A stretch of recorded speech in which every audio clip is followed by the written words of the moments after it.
et ne suis ni hostile ni partial envers quiconque. Mais comme ceux qui me servent avec dévotion sont attachés à moi, je suis moi aussi lié par l'affection que j'ai pour eux. Commentaire.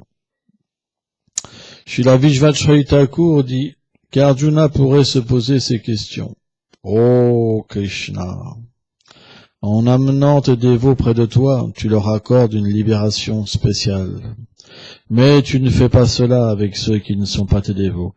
Cela pourrait signifier que tu es partial. Est-ce que cela n'est pas un symptôme du défaut de partialité qui est engendré par l'attachement et l'envie? En réponse à ces questions, le Seigneur suprême énonce ce verset.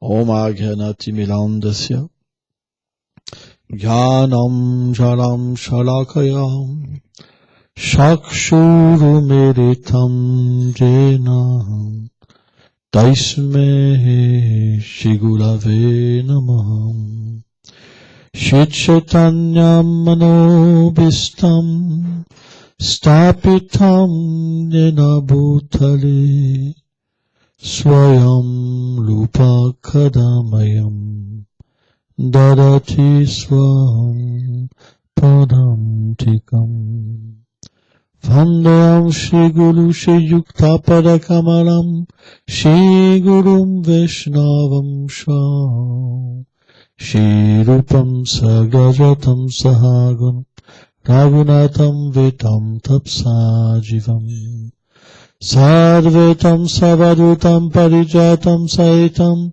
Krishna Chaitanya Devam Shri Radha Krishna Pada Sahagana Lalita Shri Vishakam Vitam Sham Jayu Shri Krishna Chaitanya Prabhu Nityananda Jai Shri Advaita Gadadala Shivasadi Gaura Bhakta Vrindam Hare Krishna Krishna Krishna Hare Hare Hare Ramo Ramo Ramo Hare Hare.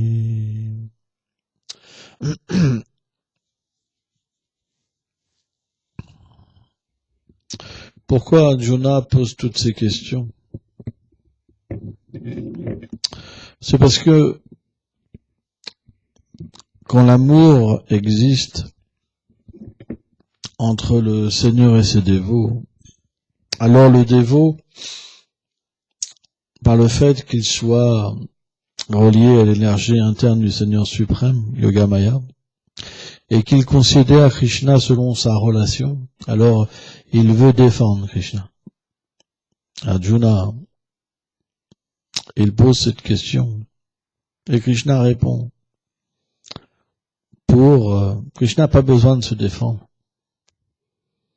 Tout est insignifiant par rapport à lui. Tout existe par lui, pour lui. Il n'a pas besoin de se défendre, il n'a pas ce défaut de se défendre. Simplement, s'il le fait, c'est pour donner du plaisir à son dévot, pour satisfaire le désir de son dévot. Krishna n'a pas de désir à satisfaire. Finalement, quand on voit toutes ces descriptions où Krishna et Balaram, par exemple, et les pâtres marchent avec les vaches quand ils leur rendent de Nandagram, c'est expliqué que il y a un nuage de poussière qui s'élève haut dans le ciel, très haut dans le ciel, très très haut dans le ciel. Et tout à Vraj, selon Vishvacharya Thakur, il y a différents sols avec différentes couleurs. Et on peut imaginer cette image du Seigneur suprême, Krishna, qui est semblable à un nuage de pluie ou à un saphir, et le Seigneur Balaram qui est semblable à un frais nuage de pluie. Ils sont décrits comme deux montagnes. Sur la gauche, coule le Gange, comme les vaches blanches, et sur la droite coule la Yamuna, hein, comme les buffalo. Hein. Et il joue de la flûte. Krishna a sa flûte Murari, et Krishna a sa corne. Et différents pâtres ont différents instruments de musique, c'est expliqué. Ils ont des bannières aussi. Hein. Et les vaches, elles sont habillées par différentes cloches, avec différentes sortes les cloches sont faites en différentes sortes de matériaux, et elles ont un son, chacune spécifique. Et quand les habitants de Dandagram aperçoivent cet immense festival, on va dire, de couleurs, de sons, et qu'ils peuvent percevoir Krishna et Balaram, alors les femmes, hein, et toutes les gopis innombrables, elles commencent à chanter. Et les pâtres, c'est expliqué, ils chantent Jai, Jai, Jai. Les sons, en fait, dans le monde spirituel, c'est toujours quelque chose de merveilleux et de chantant. Hein. C'est pour ça, Krishna, il a autre chose à faire que d'être envieux des êtres vivants.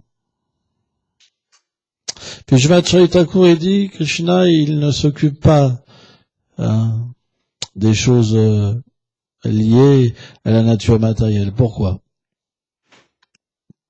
Krishna dit, l'âme, elle est non née. Elle n'a jamais eu de début, elle n'a jamais eu de fin, elle n'a pas pris naissance dans ce monde, elle ne meurt pas dans ce monde. Pourquoi Krishna créerait, par exemple, l'envie? Pourquoi Krishna serait envieux? De quoi? De petits êtres complètement minuscules? Est-ce que Krishna serait envieux de la beauté de Harini, par exemple? Elle qui se croit si belle, par exemple. Tout est infime comparé à lui. Simplement, quand l'être vivant est situé dans la nature matérielle et qu'il oublie sa réalité, alors Krishna, par miséricorde, l'accompagne, simplement. Il est comme un observateur, il est neutre. En tant que l'âme suprême, il accompagne les êtres vivants. Et dans cette forme-là, il s'implique pas, simplement, il attend que quelqu'un se tourne vers lui. Il s'implique pas. Il n'est pas impliqué. C'est pas parce qu'il accompagne, il est dans le corps du porc aussi, de la fourmi, ou d'une personne pervers, qui devient pervers, ou qui devient comme la nature du porc. Il n'est pas touché par toutes ces choses. Parce qu'il est suprême. Nous, comme on est petit, si on s'associe avec quelqu'un de concupiscent, on devient concupiscent. Si on s'associe avec un saint, on devient un saint, par exemple. Mais lui, personne peut changer sa nature, parce qu'il est absolu. C'est ça qu'on appelle Dieu. Vous comprenez? C'est pour ça que Krishna dit non, je suis partial, et je ne suis pas partial ni impartial, je suis neutre. Il n'y a que l'amour qui m'intéresse. C'est pour ça, sans amour, on ne peut pas rencontrer Krishna. Et c'est ça qui est extrêmement dur et frustrant. Vous ne pourrez pas rencontrer Krishna en faisant une tonne de services, en distribuant 1 million de livres, par exemple, même en une journée. C'est pas ça qui attire Krishna. Vous pouvez faire des belles danses, avoir une belle voix, c'est pas ça qui attire Krishna. Krishna, ce qui l'attire, c'est l'amour. Et l'amour, c'est très difficile à obtenir. Parce que l'amour de Dieu n'a pas d'existence dans le monde matériel. Dans le monde matériel, c'est Kama, la concupiscence. Les gens dans ce monde, qu'est-ce qu'ils pensent? Ils pensent quand ils seront puissants, ils arriveront à combler leur manque. Mais on ne peut pas acheter l'amour par la puissance. On ne peut pas acheter l'amour par l'argent. Et c'est pour ça que même les riches sont frustrés. Même les riches se suicident. Même les riches, ils souffrent. Tout le monde souffre. Parce qu'on a besoin d'amour. Notre problème, c'est l'amour. Et l'amour, ça veut dire quoi? Est-ce que c'est l'amour entre un homme et une femme? Tout le monde a essayé. Tout le monde a essayé. Tout le monde a vu que c'était limité. Est-ce que c'est l'amour entre un père et une fille? Tout le monde a essayé. On est fait pour un amour qui est incommensurable. Et cet amour-là, il peut être visualisé, perçu, vécu. Que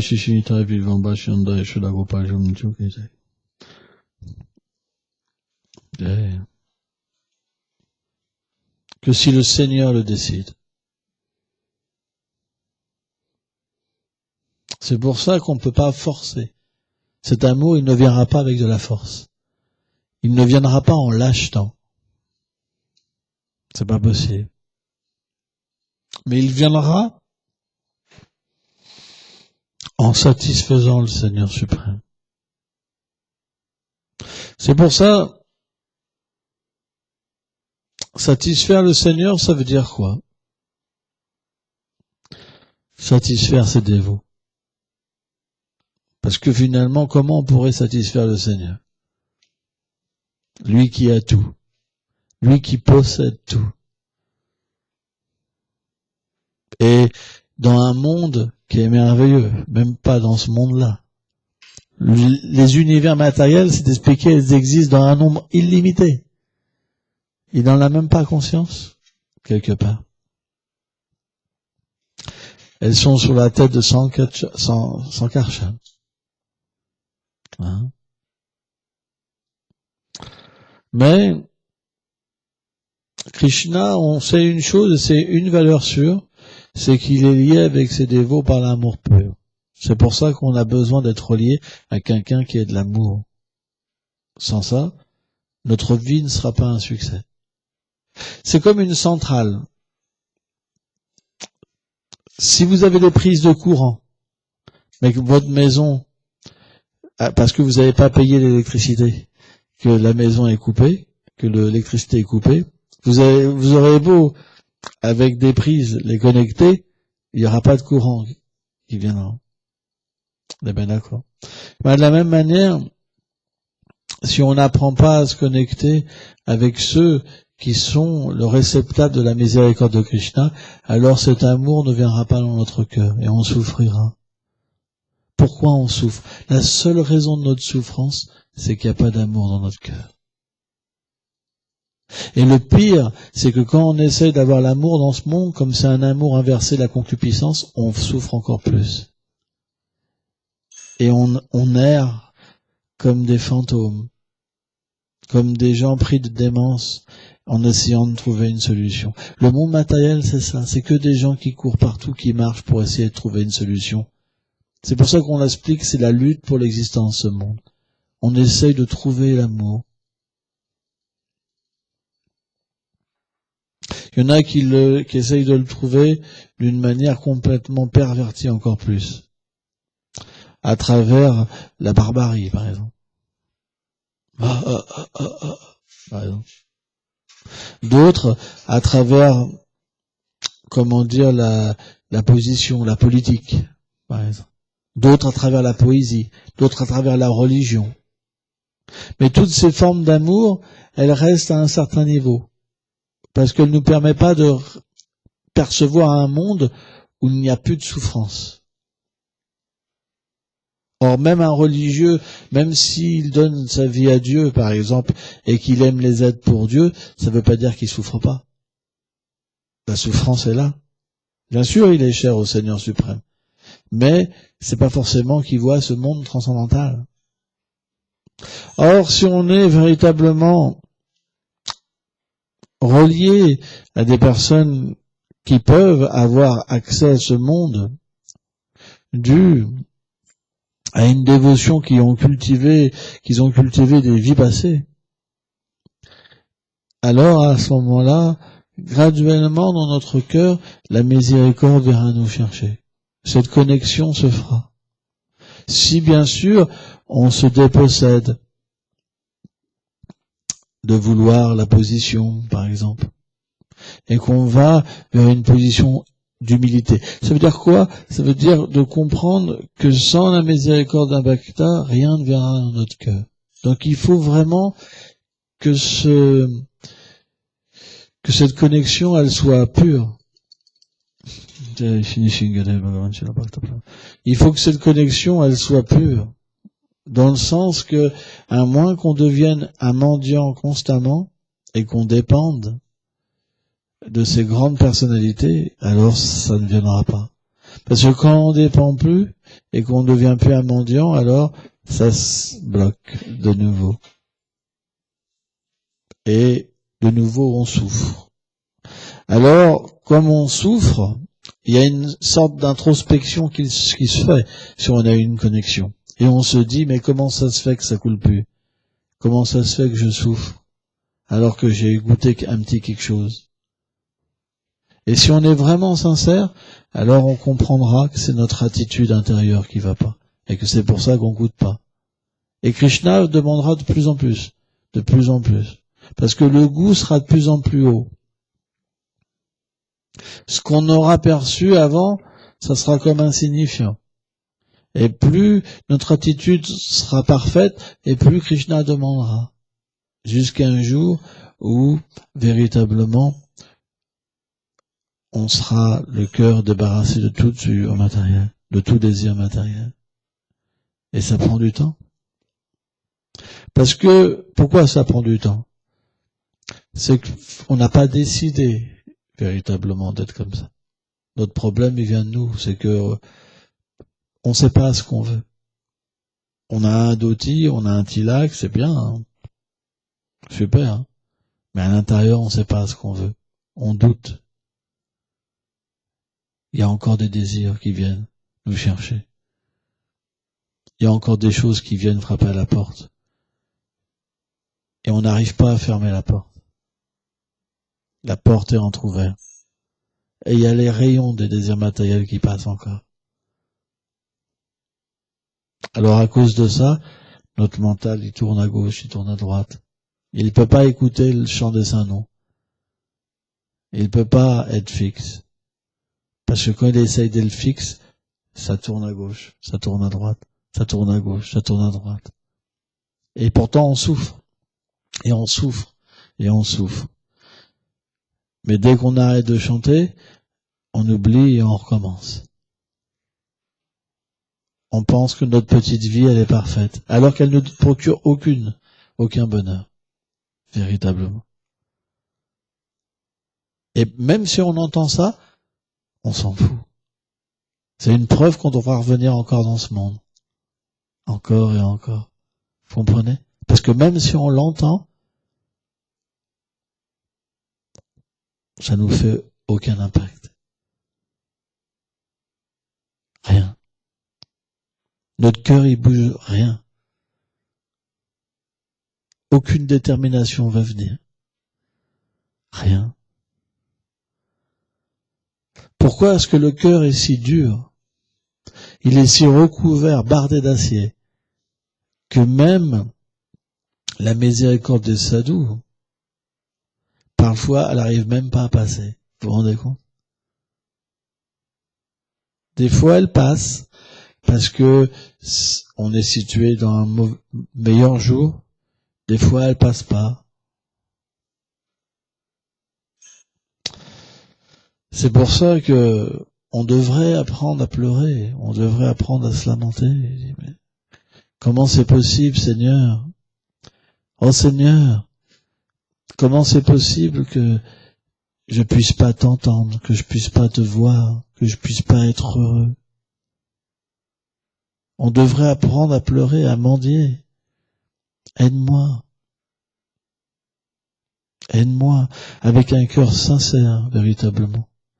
Avec des larmes. On devrait se reconnaître comme un pécheur. Comme quelqu'un qui est tellement déchu, qui a tellement de désirs. Comme un tricheur. Comme quelqu'un qui se déguise. qui fait percevoir quelque chose, mais qui est autre chose à l'intérieur. On ne devrait pas être duplicite avec Dieu. Avec les autres, c'est difficile, parce qu'on est attaché au pouvoir. Mais pas avec le Seigneur.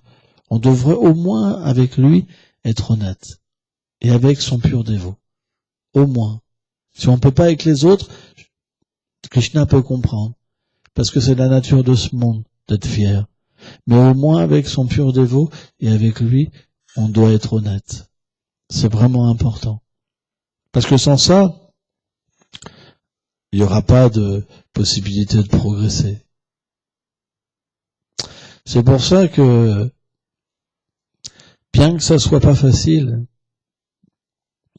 la prière est importante. Il faut apprendre cet art de prier, cet art de révéler notre mental à Krishna, aux déités. Krishna, lui, il sait ce qu'on a besoin, mais il veut nous l'entendre dire. Il veut qu'on soit d'accord. Or, qui est d'accord? Vous comprenez? Notre nature éternelle, elle est si merveilleuse. Même si on nous la révélait entièrement, même si on nous révélait nos activités du matin au soir, à notre niveau, c'est même pas sûr qu'on puisse méditer dessus. C'est même pas sûr qu'on puisse être attiré. Parce que Maya, l'énergie matérielle, est tellement puissante qu'elle pourrait nous attirer. Vous vous rendez compte? C'est pour ça, quel est notre espoir, quelque part? Notre espoir, c'est que les Vaishnavas sont extrêmement miséricordieux. Extrêmement miséricordieux. Et ils sont très proches de Krishna. Vraiment très très proches. Si on peut toucher le cœur d'un Vaishnava, alors Krishna sera heureux et nous délivrera. Parce que dans cette situation où on est, où on ne sait pas ce qu'on veut, pourquoi Krishna nous forcerait? Krishna, il dit, je suis neutre. Je réciproque avec les êtres vivants. Il dit, je suis ni partial ni impartial. Bon, vous comprenez? C'est pas évident. C'est la nature de Dieu. Dieu est la liberté. Il est la liberté complète. Vous avez tous la liberté complète. Il viendra jamais vous forcer. Tout dépend de vous. Vous êtes votre propre bâtisseur. Ce que vous allez être dans votre prochaine vie, c'est vous qui allez devoir le désirer. La mort viendra, c'est juste question de temps. Elle ronge chaque personne. On vient de parler déjà pendant 25 minutes. On est mort de 25 minutes. Vous comprenez? Ça va venir. On a déjà connu la mort tellement de fois. Et pourtant, on n'a pas compris la leçon. On n'arrive pas à la comprendre.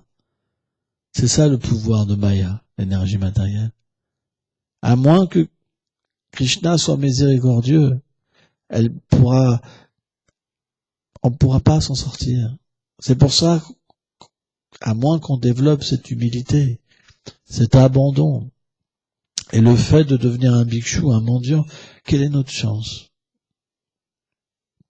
On doit réfléchir là-dessus. C'est important. On doit réfléchir. Une fois, je me rappelle, j'avais entendu une classe, une disciple de Bhakti Pramod Puri Maharaj, une Française, qui vit en Inde, et qui était considérée, je sais pas, comme quelqu'un de assez mûr spirituellement. Et elle disait, une fois j'ai été voir mon maître spirituel, je pensais que j'avais tout compris, et quand je l'ai vu, j'ai réalisé que j'avais rien compris. Je m'étais complètement trompé. Eh ben, la vie spirituelle, c'est réellement ça. Quand on est sincère, on comprend qu'il faut apprendre tous les jours et changer tous les jours. On ne doit pas stagner. Si on n'est pas pur, ça veut dire qu'on a un problème. Et ça veut dire qu'il faut continuer et changer notre mentalité. Il faut évoluer tout le temps. La vie spirituelle, c'est une évolution constante vers la pureté, vers l'amour. On dit souvent, c'est comme une radio. Si vous voulez l'entendre, il faut qu'elle soit bien réglée. Or, l'humilité, la bonne attitude, c'est ce bon réglage qui va nous permettre que Krishna va pouvoir être perceptible, que la miséricorde des Vaishnavas va vouloir être perceptible, que les déités vont pouvoir être perceptibles, que le temple va pouvoir être perceptible. Sans ça, c'est pas possible. S'il n'y a pas d'humilité. Et si simplement on passe notre temps à se protéger, à se battre parce qu'on nous parle mal, ou parce qu'on nous dérange, on verra rien. On se bat pourquoi? Puisqu'on n'obtiendra pas le but. C'est idiot. Vous comprenez? Si on est mal intentionné envers les êtres vivants, si on ne sert pas le Seigneur à travers les êtres vivants, si on n'a pas le bon respect envers tous les êtres, à quoi ça sert? Rien ne sera révélé. Moi, des fois, je vois tellement de dévots faire tellement de services et qui se parlent tellement mal après, et je dis, mais à quoi ça sert? Puisqu'ils verront rien. Mais ils sont tellement déterminés à se faire la guerre, au lieu de développer l'amour. Mais pourquoi? Pourquoi? Vous comprenez tout ça? À quoi ça sert de faire de si grands efforts pour les gâcher? À quoi ça sert de passer 20 ans dans un temple si c'est pour gâcher et offenser les êtres et faire du mal aux êtres? À quoi ça sert? Parce qu'on verra rien, on goûtera rien. C'est pour ça que un Vaishnava, quand il quitte la plateforme du Kanishta Agdikari, il comprend, je veux plus être envieux envers personne. Je veux plus critiquer personne. Ça m'intéresse plus. Je veux voir mon problème maintenant. Kanishta Bhakta, on n'est jamais dirigé vers nous, mais vers les autres. Madhyam, on commence à être dirigé vers nous. Et plus on progresse, plus on développera l'humilité, plus on verra la pourriture qui est à l'intérieur de nous. Mais un Kanishta Bhakta, lui, il n'est pas intéressé à ça. Quand on critique, vous savez ce qu'il dit un Kanishta Bhakta, comment il ose me critiquer, moi qui suis tellement grand. Je vois tellement de dévots se quereller, penser mal. Tous. Il n'y en a pas un qui sort du lot. Tous. Pourquoi? Parce qu'ils se sentent tellement grands.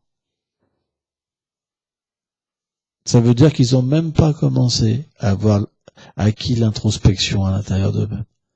Ils sont même pas sur la plateforme de l'introspection. Ils peuvent même pas commencer à purifier leur cœur. Et c'est souvent ceux-là qui font de la politique. C'est ceux-là qui critiquent les autres. Parce qu'ils ont un cœur tellement pourri qu'ils pensent qu'ils sont des purs dévots. Ils vont dire, ah non, moi je suis pourri. Mais au fond d'eux-mêmes, ils sont très fiers d'eux. C'est pour ça qu'ils se défendent. Quelqu'un qui sait qu'il est pourri, il se défend pas, il se dit, mais c'est normal que je me fasse critiquer. Parce qu'il voit sa pourriture. Vous comprenez? Ça veut dire qu'elle peut partir, la pourriture. Parce que s'il voit cette déchéance, et qu'il devient petit, et qu'il dépend en fait du pur dévot et de Krishna, alors la purification va venir. C'est pas possible sans ça. C'est pour ça. À quoi ça sert de faire tellement de services, de vivre dans un temple,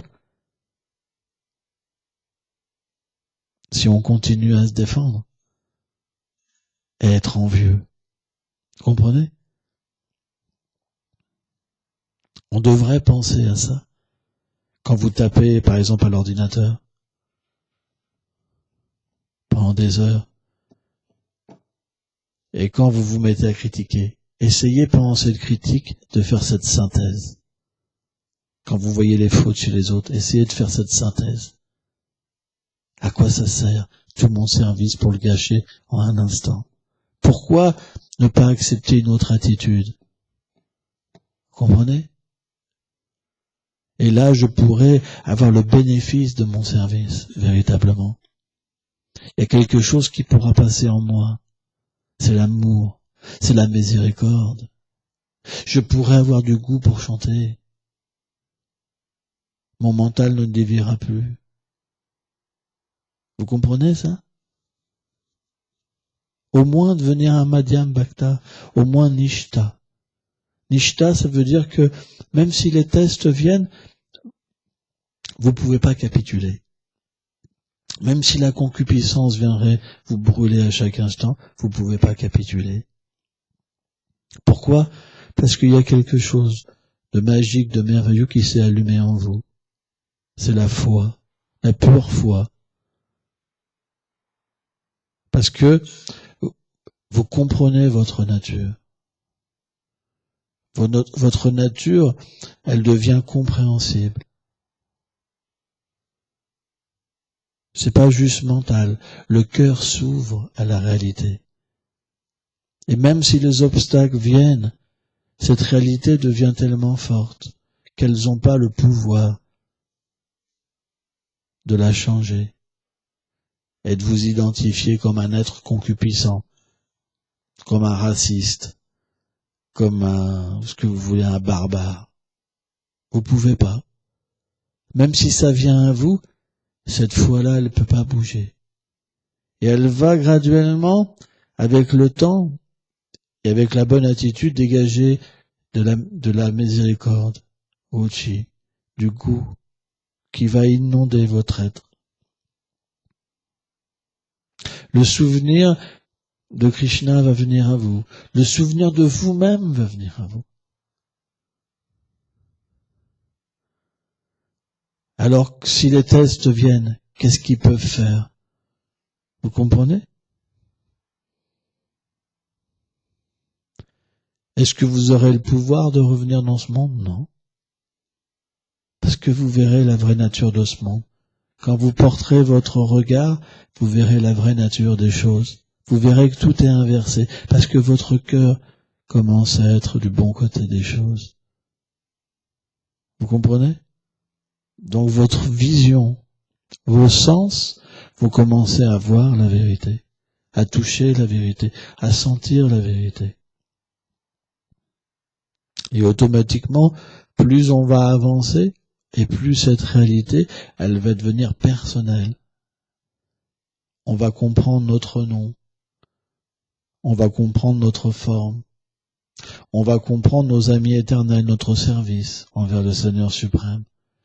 Et graduellement, de plus en plus de choses vont se dévoiler. Et c'est comme ça qu'on peut devenir pur. Parce que tout doit être remplacé graduellement. Notre méditation, elle doit changer. Notre perception du monde doit changer. On doit voir la beauté pour développer l'amour. C'est pour ça que Vijnashree Thakur, Jiva Goswami, il explique que à Vraj, il n'y a pas de mauvais mots. Même les mots qui existent ici, qui paraissent durs là-haut, ils veulent dire un autre sens. C'est pour ça que plus on aura cette vision de ce monde, et plus notre compréhension du monde sera différente. Vous comprenez? C'est pourquoi on a besoin de progresser. Parce que sans ça, on sera malheureux. Et Krishna veut pas nous voir malheureux. C'est pour ça qu'il envoie ses dévots. C'est pour ça qu'il donne la Bhagavad Gita, qu'il donne le Srimad Bhagavatam. Il veut pas qu'on soit malheureux. Bien qu'il soit impartial, en même temps, il est l'amour. Donc il fait tous les arrangements pour qu'on se tourne vers lui. Mais il nous forcera pas. C'est pour ça que on doit avoir une bonne compréhension des Écritures. Et développer véritablement Une bonne attitude. L'attitude, c'est la base. Chaitanya Mahaprabhu, il est Trinalapi, Sunishinatalapi, Saishuna, Mainamena, Chaitanya Mahaprabhu, il dit sans cette attitude, zéro. Zéro. Avant, c'est ô Seigneur, tu as des noms illimités, mais rien, aucun effet. Après, Trinalapi, Sunishina, la bonne attitude, la radio, elle est bien réglée, les effets arrivent. Après Nadam Sundari, plus de désir matériel. Et après, la séparation commence à venir. On veut notre nature éternelle. Vous comprenez ça? Où on en est aujourd'hui? On en est où aujourd'hui? On en est où aujourd'hui? Quelle était la qualité de notre chant aujourd'hui? Quelle était la qualité de notre chant aujourd'hui? Est-ce qu'on a décidé de changer? Alors pourquoi on retournerait à Krishna? Puisqu'on ne veut pas retourner à Krishna. Si vous voulez pas progresser, chanter plus, c'est que vous n'avez pas envie de retourner à Krishna. Soyez pas des êtres hypocrites. L'hypocrisie n'a pas notre place dans le Vaishnavisme. L'hypocrisie n'a pas notre place, n'a pas sa place.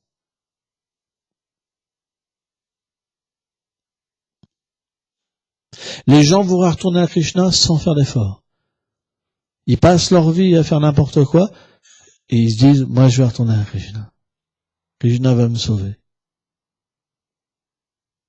Il y en a qui disent, par exemple, Dieu va me prendre tous mes péchés. J'ai pas besoin, je suis un pécheur.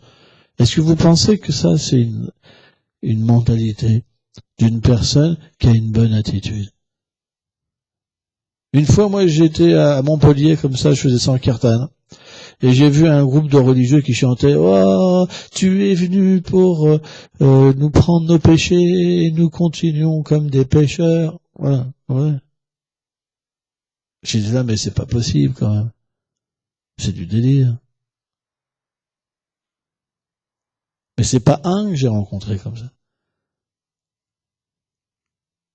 Les gens n'ont pas envie de changer. Krishna, c'est pas notre service, c'est notre cœur qui veut. Vous pouvez faire de la peinture, mais après, si chez vous, vous chantez pas,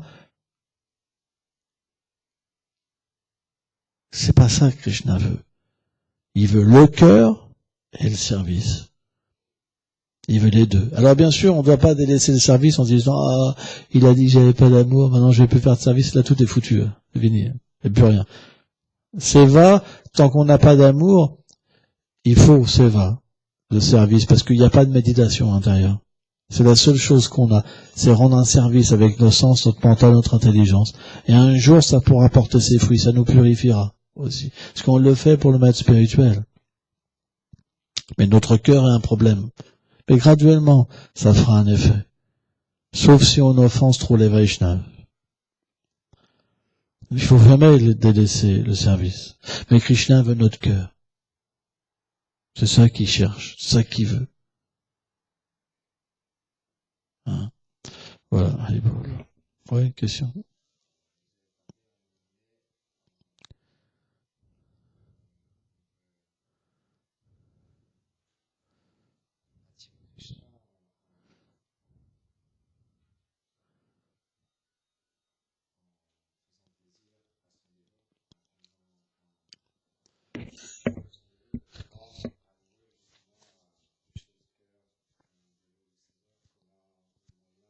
Ok. Vous avez dit tout à l'heure qu'on peut toucher le cœur de Krishna en touchant le cœur de son dévot. Quel est le moyen? Comment ça se passe? C'est extrêmement difficile de toucher le cœur d'un Vaishnav. Parce qu'un Vaishnav, il a contact avec des choses tellement élevées.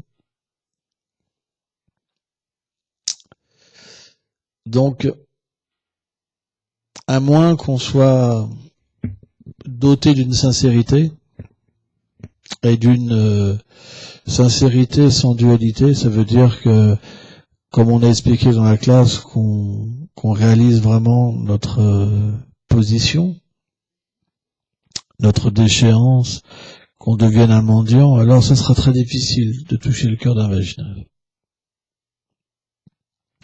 En fait, le cœur d'un Vaishnava, il est touché par notre sincérité, parce que Krishna est dans notre propre cœur. Et quand on est sincère, naturellement, il le transmet, notre sincérité, à un pur dévot. Et naturellement, ce lien que Krishna fait entre le disciple et le pur dévot, et quand le maître spirituel voit, comment dire, les efforts de son disciple, même malgré ses difficultés, alors il y a une espèce de dette qui se contracte envers le maître spirituel. C'est la même, en fait, le maître spirituel et Krishna, ça se passe un peu la même chose. Vishvacharya Thakur dit que Krishna suit son dévot et il devient endetté. Et ben le gourou, c'est la même chose, parce qu'il a quelque part ce rôle. Krishna lui donne ce rôle. Il vient dans ce monde et le service qu'on offre au maître spirituel, Krishna l'accepte comme directement, en fait, un intermédiaire transparent. Donc, cette bonne attitude qu'on a avec le maître spirituel, même si le maître spirituel est à des milliers de kilomètres, et même, je dirais que même s'il a même quitté la planète, alors on ne devrait jamais penser qu'il n'est pas conscient de ce qui se passe. Parce que Krishna est là, dans notre cœur, le monde de Krishna est dans notre cœur, et le pur dévot est dans notre cœur aussi. On est dans quelque chose de très mystérieux qui nous dépasse. En fait, il y a beaucoup de choses dans notre cœur, parce que le Seigneur est là. Et donc, automatiquement, toute cette sincérité, elle est transmise. Et c'est ça qui nous permet de progresser. C'est pas... c'est quelque chose qui doit venir de l'intérieur.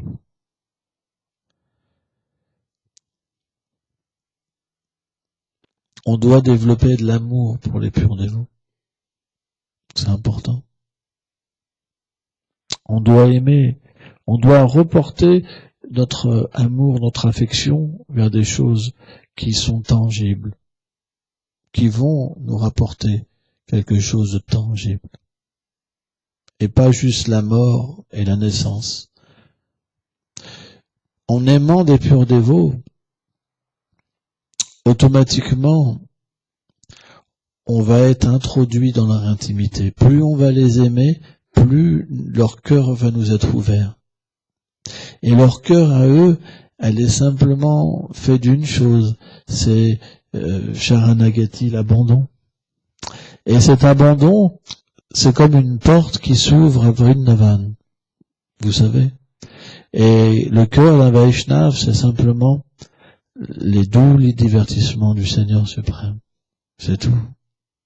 Donc, tant qu'on n'a pas cette affection, tant qu'on n'a pas cette douceur dans le cœur, cet abandon, ce désir de leur faire plaisir, cette porte, elle peut pas s'ouvrir. On reste avec une connexion externe avec le gourou. On voit le corps du gourou. Et on reçoit des ordres de sa bouche. C'est déjà bien. Mais c'est vraiment quand l'amour pour le gourou viendra, gourou bhakti, que à ce moment-là, il y a un lien qui se fera dans le cœur. Krishna fera un lien dans le cœur avec son dévot, pas avant. Et naturellement, cet amour va augmenter, parce que cet amour sera intérieur et constant. Et Krishna, à ce moment-là, par ce contact avec le sadhu constant, alors il nous bénira de toutes les qualités d'un dévot, d'un pur dévot. Et après, on sera amené à voir la forme du maître spirituel éternellement, et d'être introduit sur une plateforme transcendantale. Les choses sont graduelles, en fait. Ça commence déjà sur quelque chose de physique. Ça veut dire que le Krishna se sert du physique du gourou, comme l'amorti. Il vient sous cette forme-là, et graduellement, plus le disciple devient qualifié, plus il voit à l'intérieur. Il voit qui est transcendentalement situé le maître spirituel. Et il devient lui-même à ce niveau, graduellement, transcendentalement situé. C'est graduel, en fait. Voilà.